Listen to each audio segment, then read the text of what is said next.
I've worked the night shift in this building for nearly 10 years. No windows, no sunlight, just the hum of fluorescent lights and the soft whir of security cameras that never blink. The place is quiet after 9 p.m. Too quiet sometimes, but I liked it that way. Less people, less noise, fewer questions. The building's official name is the Office of Administrative Resource Management. Government speak for, don't ask what we do here, 10 floors above ground, supposedly 2 below. At least that's what the schematics say, but the elevator always had more buttons than it should. 32 floors. Only 22 are labeled. The rest are blank. I asked a guard once, back when I started. Just made small talk, something like, why the extra buttons? He stared at me for too long, then smiled. Place was built for expansion, he said. Future planning. He said it too fast, too rehearsed. I didn't ask again until last week. It was around 2:15 a.m. I had just finished mopping the 22nd floor hallway, a long stretch of nothing but grey carpet and tinted glass doors, when I noticed something strange. The elevator doors were open, but nobody had called. It had just sat there, waiting. I stepped inside. Out of habit, I went to press the lobby button. That's when I saw it. A flicker of light behind the control panel, like a tiny red LED had blinked and vanished. I leaned closer. There, barely visible in the dim light, was a small round indentation below the other buttons, like a pinhole.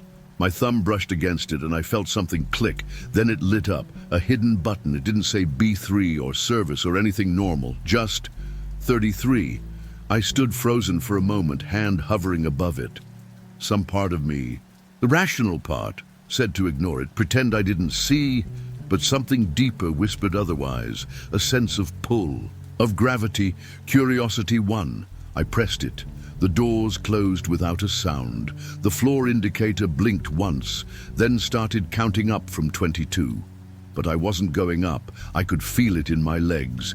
The elevator was descending, past the sub-basement, past anything I knew existed, and for the first time in 10 years, I was scared.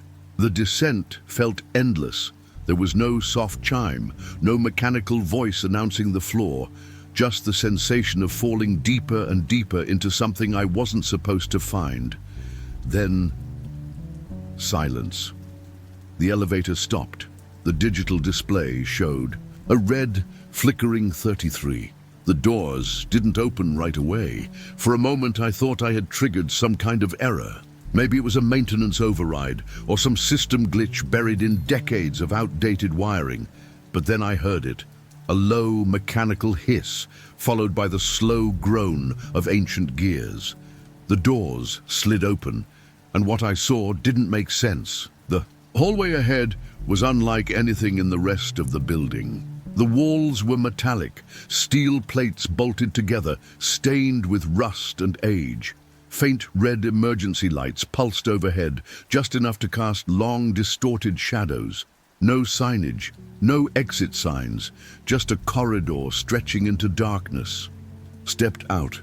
The air was colder down here, heavier. It smelled like antiseptic, metal, and something else I couldn't place, like old blood and ozone.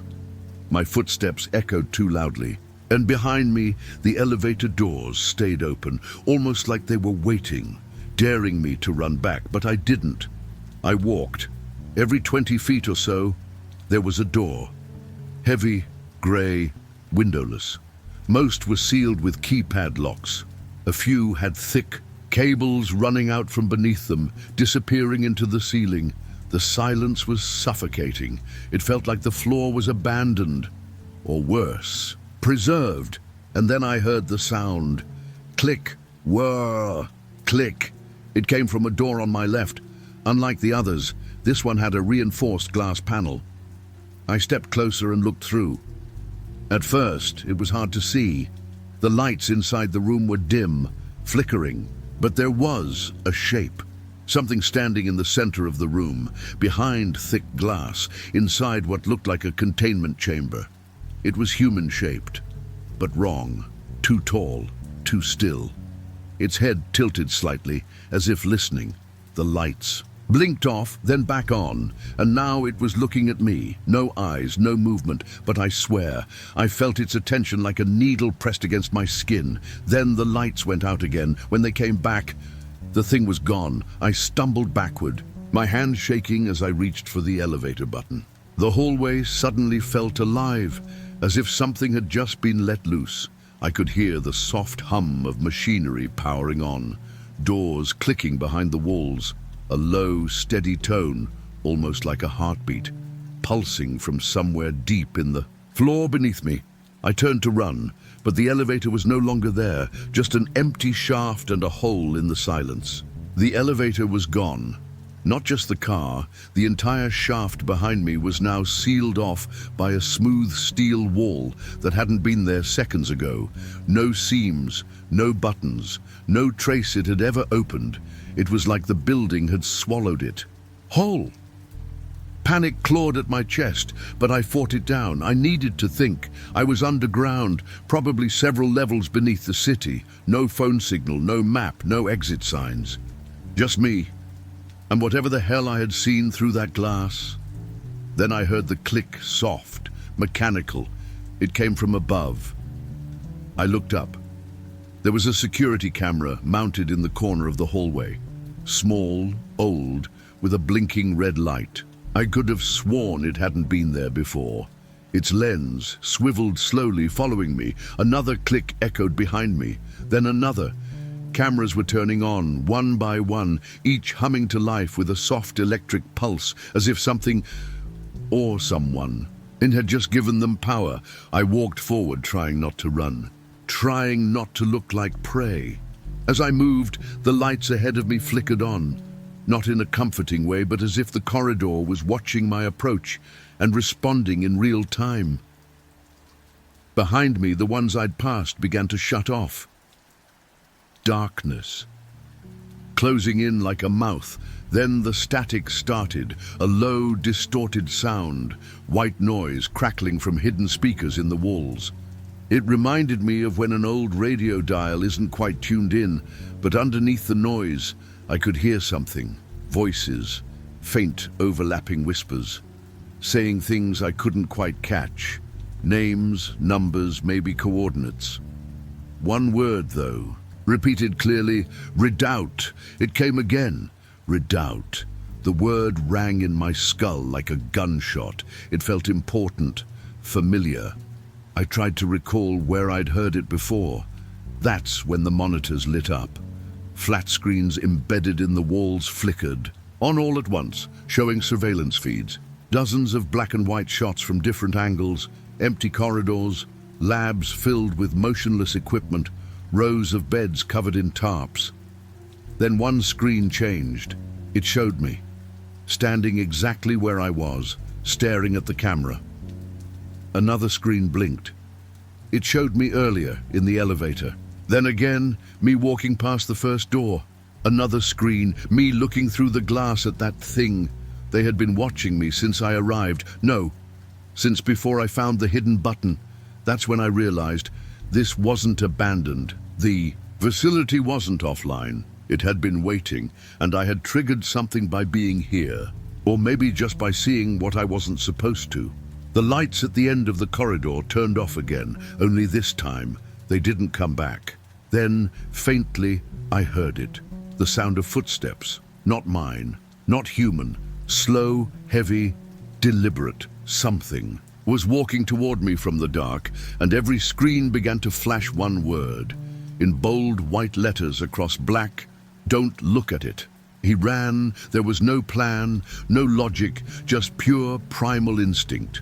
The hallway behind him was swallowing itself in darkness, and whatever had made those heavy, dragging footsteps was still coming. The monitors blinked and crackled with static. As he passed, each one strobing that same stark warning, "Don't look at it." But how do you not look when you feel something behind you? When the air gets colder with each step, and your mind starts to fill in the blanks. He turned a corner and slammed into a steel door, unmarked, dented, but not locked. Inside was a room that looked like a forgotten operations center. Rows of Dusty terminals, maps of the United States with red dots scattered across states like a spreading infection. Cables hung from the ceiling like vines, and on the far wall, a screen, still powered. A blinking prompt, Redoubt Protocol Ready His. Hands trembled as he reached for the keyboard. The urge to understand was stronger than fear now. He typed, "What is Redoubt?" The screen buzzed. Then words began to crawl across the monitor. Redoubt, a containment strategy initiated in 1959. Primary purpose, isolation and observation of non-human entities. Secondary objective, cognitive interference countermeasures. Tier classification, level Omega, human access unauthorized. He froze. This place was a prison, not for people, for things. He typed again. What is in containment? The screen flickered. Then subject name discontinued. Origin unknown. Description unknown. Notes. Subject does not exist unless observed. Direct visual contact is prohibited. Containment status. Breached. His breath caught. Breached, the screen shut off. All of them did. The silence that followed was unnatural, heavy, pressurized, and then a low hiss. He turned slowly toward the wall behind him. It wasn't a wall. It was glass, thick, reinforced but cracked. Behind it, a humanoid silhouette stood motionless in the shadows, long limbs, head tilted slightly as if listening or watching. He couldn't help it. He looked directly at it, and it moved, not walked, not ran. It skipped through the space like frames missing from a film reel, closer with each blink, 1 second far, the next just inches from the glass. And though it didn't speak, he heard it. A voice not in his ears, but inside his mind. You saw me. Now you're part of it. Lights exploded overhead. Sirens started blaring, not the loud kind, but a dull, thudding alarm that sounded more biological than mechanical. Then the door behind him opened. A team of men in sealed hazmat suits stormed in, guns drawn, shouting commands he couldn't. He process. He was grabbed, pinned, injected with something ice cold. Before everything faded, he saw one last thing. The symbol on their suits, an eagle gripping a trident over a black triangle. Not military, not police, something older, something buried. Then the world went black. He awoke in a hospital bed, or something that looked like a hospital. Everything was too white, the walls, the lights, even the sheets. The windows were sealed shut, the IV in his arm was unlabeled, and there was no clock. No sound except for the low, rhythmic pulse of a nearby monitor. A man in a charcoal suit sat in the corner, silent, watching. You had a seizure, the man finally said. Collapsed while cleaning the lobby. Do you remember? The janitor stared at him, throat dry. You were found unconscious beside the elevator. Nothing unusual on the security tapes. Just you, alone. He shook his head. That's not true. I went down. I found something down there. The man leaned forward. His eyes were unnaturally calm. There is no lower level. Elevator 33 doesn't exist. He blinked. No, he whispered. I rode it. I saw it. The glass, Do you remember your name? The man interrupted. Of course he did, didn't he? His mouth opened, but nothing came. The man handed him a mirror. The ID badge pinned to his chest read, Visitor John Doe. The reflection looking back wasn't quite his own. It was close, but not entirely right, like someone had tried to paint his face from memory and missed a few important brushstrokes. He tore off the IV, stumbled to his feet. That's when he saw it, a folder sitting on the tray by the wall. Thick, stamped with a black triangle, and the words E33. Incident closed, redacted for non-essential. Personnel inside. A blank report. Pages and pages of nothing but black outlines, but tucked into the back, a single photograph. It showed him, staring into the glass wall, and behind it, a vague figure, limbs too long, head tilted, just like before." He turned to the man. "You said the cameras showed nothing." The man smiled. "There was nothing until you looked." Security entered the room, 2 more men in charcoal suits behind them. No insignias, no words. The man stood and buttoned his coat. "You've been granted a new beginning," he said. "Please don't look for the elevator again." And then he was gone. He was released 3 days later, given a job, a name, an apartment in a city he didn't remember moving to, but some nights he dreams of it, the thing behind the glass.